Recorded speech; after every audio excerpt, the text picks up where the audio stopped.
Hello viewers, welcome to my YouTube channel learn with Joy. তো আজকের ভিডিওতে আমি তোমাদের সাথে ষষ্ঠ শ্রেণীর দ্বিতীয় পর্যায়ক্রমিক মূল্যায়ন 2025 সালের পরিবেশ ও বিজ্ঞানের নমুনা প্রশ্নপত্র এবং তার উত্তর নিয়ে আলোচনা করব। তো তোমাদের পরীক্ষা হবে 70 নম্বরের, সময় দেবে 2 ঘন্টা 30 মিনিট। আর এই ভিডিওতে আমি বিজ্ঞানের সিলেবাস, নম্বর বিভাজন এবং নমুনা প্রশ্নপত্র সেট পুরো উত্তর সহ আলোচনা করব। তো অবশ্যই তোমরা ভিডিওটি শেষ পর্যন্ত দেখবে, আর যে প্রশ্নগুলো বলবো সেগুলো ভালো করে পড়বে, কারণ এখান থেকে পরীক্ষায় আসার সম্ভাবনা কিন্তু প্রবল।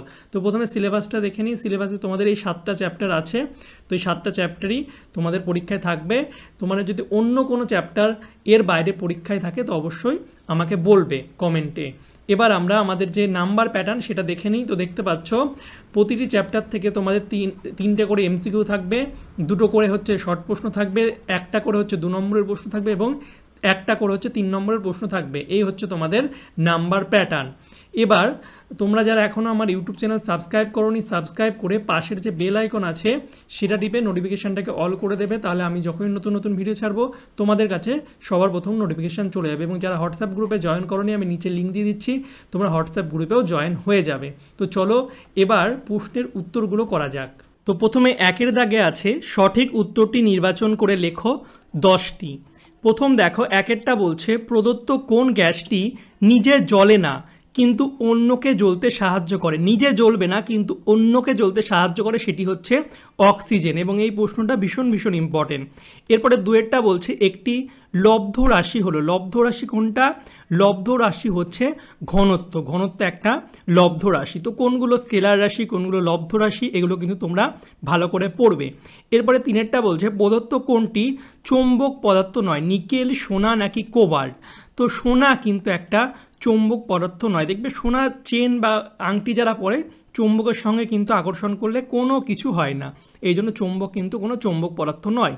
এরপর প্রদত্ত কোনটি দ্বিতীয় শ্রেণীর লিভার নয়। তো দ্বিতীয় শ্রেণীর লিভার নয় হচ্ছে কাঁচি। ঠিক আছে, তো কোনটি কোন শ্রেণীর লিভার এগুলো একটু পড়ে রাখবে, এখান থেকেও কিন্তু তোমাদের প্রশ্ন দেয়। এরপরে চলে যাব 5-এর দাগে, প্রদত্ত কোন উদ্ভিদে মূল কাণ্ড ও পাতা থাকে না। তো মূল কাণ্ড ও পাতা থাকে না হচ্ছে শ্যাওলাতে। এরপর বলছে ঢেঁকি শাক এক প্রকার। ঢেঁকি শাক এক প্রকার কি? এটা হচ্ছে ফান জাতীয় উদ্ভিদ হচ্ছে ঢেঁকি শাক। তারপর 7-এরটা প্রদত্ত কোন প্রাণী সরাসরি বাচ্চা প্রসব করে। সরাসরি বাচ্চা প্রসব করে হচ্ছে কেউটে, কালাচ নাকি চন্দ্রবোড়া। তো চন্দ্রবোড়া সাপ হচ্ছে সরাসরি বাচ্চা প্রসব করে এবং এটি খুবই বিষাক্ত একটা সাপ, দেখবে গায়ে চাকা চাকা দাগ থাকে। এরপরেরটা বলছে তিমির চামড়ার নিচে অবস্থিত পুরু চর্বি স্তরটি হলো, সেটা কি? সেটা হচ্ছে ব্লবার। এবং এই প্রশ্নটা ইম্পর্টেন্ট। এরপরে চাষের জমি থেকে পাওয়া বজ্র পদার্থ হচ্ছে কি? ডিডিটি। তারপর আমাদের 10 নম্বরের প্রশ্ন শামুক, ঝিনুক প্রভৃতি প্রাণীর চলাফেরার জন্য থাকে হচ্ছে কি? মাংসল পদ। হয়ে গেল। এবার আমরা চলে যাব নেক্সট, আমাদের 2-এর দাগে শূন্যস্থান পূরণ করো, 6টি আছে। তো প্রথমটা হচ্ছে হীরে অধাতু হলেও তাপের কি? তাপের হচ্ছে সুপ্রবাহী। প্রশ্নটা খুবই কমন এবং ইম্পর্টেন্ট।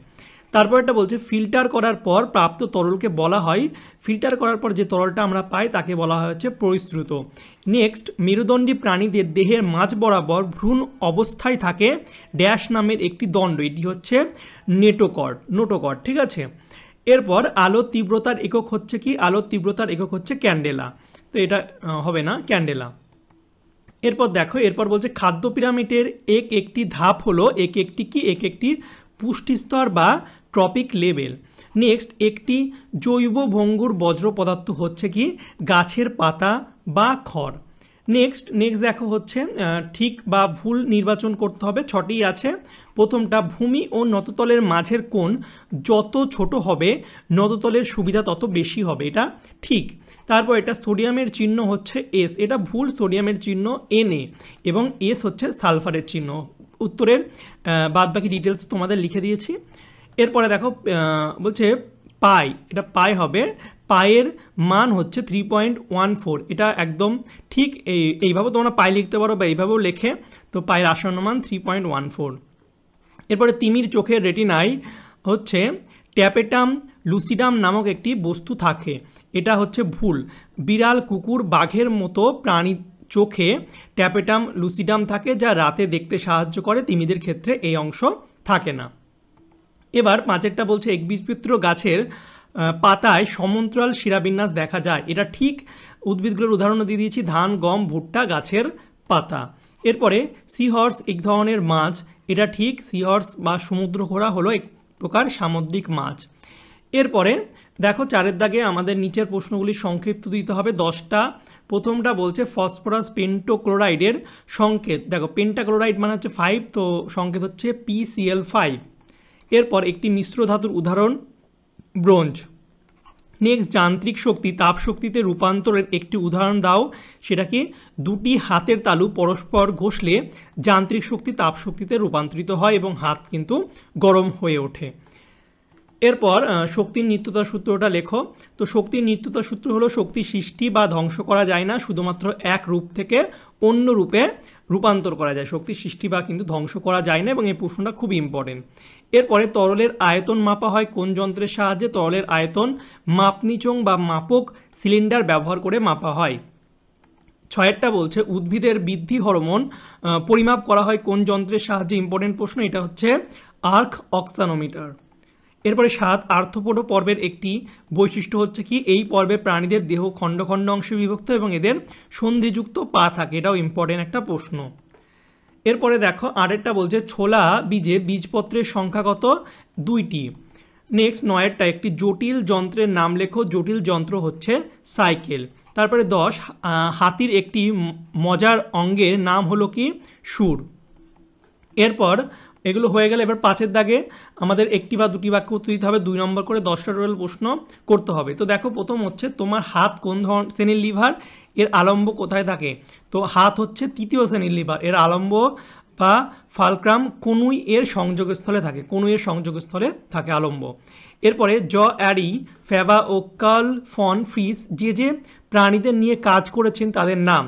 তো অ্যারি ফ্যাবা হচ্ছে গবেষণা করেছেন শুঁয়োপোকা ও অন্যান্য পোকামাকড়ের ওপর। আর কার্ল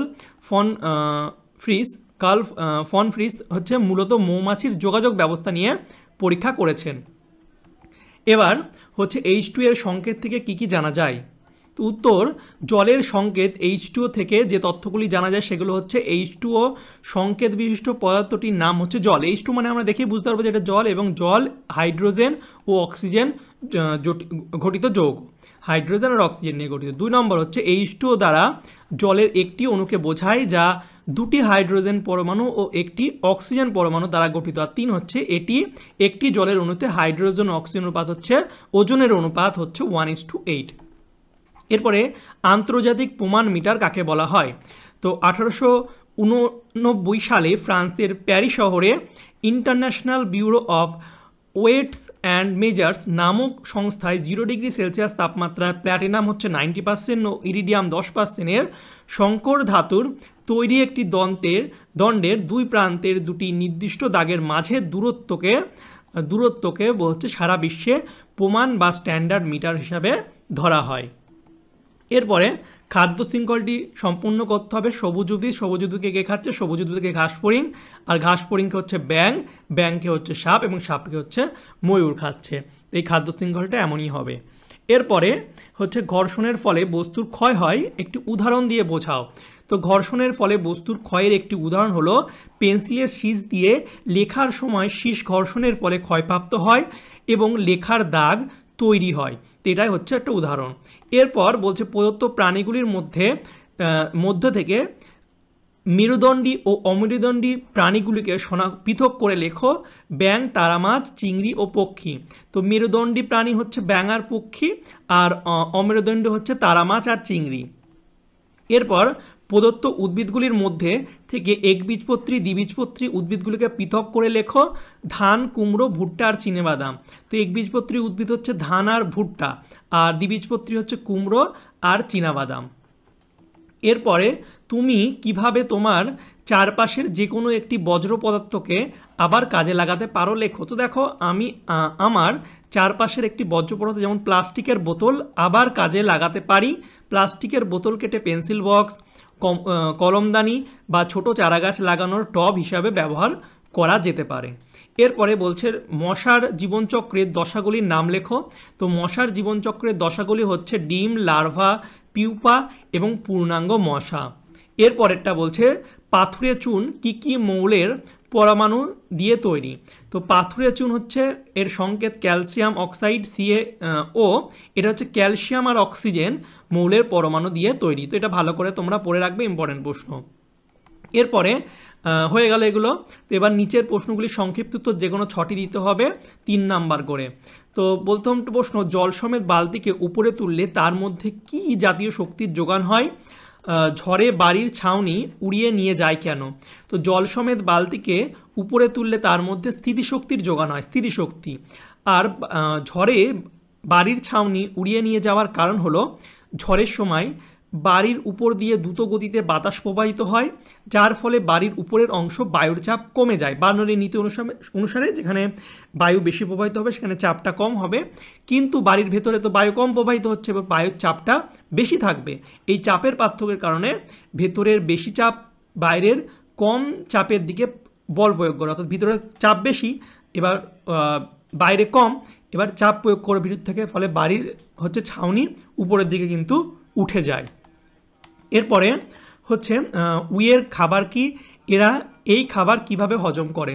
তো উইপোকাদের প্রধান খাদ্য হচ্ছে গাছের কাঠ অংশ। আর উইপোকারা কাঠ অংশে থাকা সেলুলোজ নামক শর্করা হজম করতে পারে না। এর জন্য এরা এক প্রকার প্রোটোজোয়ার উপর নির্ভর করে, হচ্ছে ট্রাইকোনিম্ফ নামক এই প্রোটোজোয়া উইপোকার হচ্ছে পৌষ্টিক নালীতে বাস করে এবং সেলুলোজ পরোপকারী উৎসেচক ক্ষরণ করে খাদ্য হজম করতে সাহায্য করে। তো উইপোকা কীভাবে খাদ্য হজম করে সেটা ভালো করে পড়বে, ইম্পর্টেন্ট একটা প্রশ্ন। এরপরে বজ্র পদার্থ ব্যবহারের ক্ষেত্রে ফোড়ার পদ্ধতি কি? Very very important. এবং স্বাস্থ্যকেন্দ্র থেকে পাওয়া একটি বজ্রের নাম লেখো। তো বজ্র পদার্থের ক্ষেত্রে ফোড়ার মানে হচ্ছে রিডিউস, মানে হচ্ছে কমানো, রিউজ মানে পুনরায় ব্যবহার করা, এবং রিসাইকেল পুনর্ব্যবহার করা, এবং রিকভার মানে পুনরুদ্ধার। তো পরপর এগুলো পড়ে রাখবে। প্রথমে রিডিউস, রিউজ, রিসাইকেল, রিকভার। প্রথমে কমাবো, তারপরে পুনরায় হচ্ছে সেটাকে একটা জিনিস ব্যবহার করে সেটাকে ব্যবহার করব, তারপরে পুনর্ব্যবহার করব, ঠিক আছে, এবং রিকভার পুনরুদ্ধার করব। এবং স্বাস্থ্যকেন্দ্র থেকে পাওয়া একটি বজ্রের নাম হচ্ছে ইনজেকশনের সিরিঞ্জ, এটা কিন্তু একটা বজ্র পদার্থ। এরপরে ধাতু ও অধাতুর মধ্যে 3টি পার্থক্য লেখো। দেখো এগুলো পয়েন্ট করে দিয়েছি, তোমরা চাইলে এটা ছক হিসাবেও সাজিয়ে নিতে পারবে। প্রথমে এমন ছক করে প্রথমে লিখবে ধাতু, এখানে লিখবে অধাতু, এবং তারপরে পয়েন্ট পয়েন্ট করে লিখতে পারো। এদিকে একটা পয়েন্টেরও ছক করতে পারো। তো ভৌত অবস্থার পার্থক্য দেখো, ধাতু সাধারণত কঠিন হয়, ব্যতিক্রম হচ্ছে তরল, পারদ তরল, ধাতু কঠিনই হয়। আর অধাতু হচ্ছে কঠিন বা তরল, গ্যাসীয় হতে পারে। এরপর তাপ হচ্ছে বিদ্যুৎ পরিবহন। তো ধাতু তাপ ও তড়িতের সুপরিবাহী, বিদ্যুৎ বা তড়িৎ, এখানে তড়িৎ লিখতে পারো। এবং অধাতু তাপ ও বিদ্যুতের কুপরিবাহী, ব্যতিক্রম হচ্ছে গ্রাফাইট, বিদ্যুৎ সুপরিবাহী। তো এখানে ব্যতিক্রমগুলো লিখে দিয়েছি, যেমন পারদ হচ্ছে তরল আর গ্রাফাইট হচ্ছে একটা অধাতু কিন্তু বিদ্যুৎ সুপরিবাহী। এখানে শর্ট কোশ্চেনও তাহলে তোমাদের হয়ে যাচ্ছে। এবং 3 হচ্ছে নমনীয়তা ও প্রসারণশীলতা। ধাতু নমনীয় ও প্রসারণ, অধাতু হচ্ছে ভঙ্গুর এবং নমনীয় বা প্রসারণশীল নয়। এবার দেখো বলছে একটি প্রথম শ্রেণীর লিভারের চিত্র অঙ্কন করে বল, বাধার, আলম্ব দুটি চিহ্নিত করো। দেখো এটা হচ্ছে বল, মাঝখানে থাকা আলম্ব, আর এখানে হচ্ছে কার্য, ঠিক আছে। তো এটা তোমরা লিখবে বাধা ও বলের মাঝখানে হচ্ছে আলম্ব থাকে। তো প্রথম শ্রেণীর লিভারের ছবিটা আঁকবে, তোমাদের বইও আছে, সেখান থেকেও তোমরা করতে পারো, ঠিক আছে। উদাহরণ দিয়ে দিয়েছি, কাঁচি, ঢেকি, এগুলো হচ্ছে প্রথম শ্রেণীর লিভার, ওকে। এরপর অপুষ্পক উদ্ভিদের ভাগগুলি লেখো। এখানে উদ্ভিদ রাজ্যর পুরো ভাগটাই তোমাদের দিয়ে দিয়েছি, অপুষ্পক আর সপুষ্পক, কিন্তু তোমাদের এই উত্তরটার জন্য এই অপুষ্পক উদ্ভিদের যে ভাগ, শৈবাল, মসবর্গীয় আর ফানবর্গীয়, এই 3টাই লিখতে হবে, ঠিক আছে। এছাড়া তোমরা চাইলে সপুষ্পক উদ্ভিদ এই ভাগটাও পুরোটা দেখে নেবে, কিন্তু এর উত্তরটা হচ্ছে এইটা। এরপর বলছে ওজন কাকে বলে? এসআইতে ওজনের একক কি? ওজন পরিমাপ করা হয় কোন যন্ত্রের সাহায্যে? তো ওজন হলো কোনো বস্তুকে পৃথিবী তার কেন্দ্রের দিকে যে বল দ্বারা আকর্ষণ করে তাকে ওজন বলে। ওজনের একক হচ্ছে নিউটন এসআইতে, এবং ওজন পরিমাপ করা হয় স্প্রিং তোলা যন্ত্রের সাহায্যে। তো ওজনের এসআই একক নিউটন। তো সিজিএস এককটা কি? সিজিএস এককটা কি সেটা তোমরা আমাকে কমেন্ট করে অবশ্যই জানাবে, ঠিক আছে। তো এই ছিল তোমাদের ক্লাস 6-এর পরিবেশ ও বিজ্ঞানের 3rd ইউনিটের 2025 সালের একটা নমুনা প্রশ্নপত্র এবং সাজেশান। তোমরা এই প্রশ্নগুলো ভালো করে পড়বে, আশা রাখছি এর মধ্যে তোমাদের পরীক্ষায় অনেক কমন পাবে, ঠিক আছে। আর ভিডিওটি ভালো লাগলে অবশ্যই লাইক, কমেন্ট, শেয়ার করবে। চ্যানেলে নতুন হলে চ্যানেলটিকে সাবস্ক্রাইব করে পাশের যে বেল আইকন আছে সেটা টিপে দেবে। আর যারা এখনও আমার হোয়াটসঅ্যাপ আর টেলিগ্রাম চ্যানেলে যুক্ত হওনি, আমি ডিসক্রিপশন বক্সে লিঙ্ক দিয়ে দেবো, সেখান থেকে যুক্ত হয়ে যাবে। যারা এই পিডিএফটা কিনতে চাও আমি নিচে লিঙ্ক দিয়ে দিচ্ছি, সেখান থেকে তোমরা ডাইরেক্ট কিনে নিতে পারবে। এছাড়া তোমরা আমাকে হোয়াটসঅ্যাপ SMS করেও কিনে নিতে পারো। তো আমাকে হোয়াটসঅ্যাপে এই ভিডিওটা স্ক্রিনশট দিয়ে বাই পিডিএফ এই কথাটি লিখবে, আমি তোমাদের তাহলে একটা QR কোড দিয়ে দেবো, সেখানে পেমেন্ট করলে পিডিএফটা দিয়ে দেবো, ঠিক আছে? তো চলো বাই, দেখা হবে তোমাদের সঙ্গে পরের একটা ভিডিওতে। Thank you for watching my videos.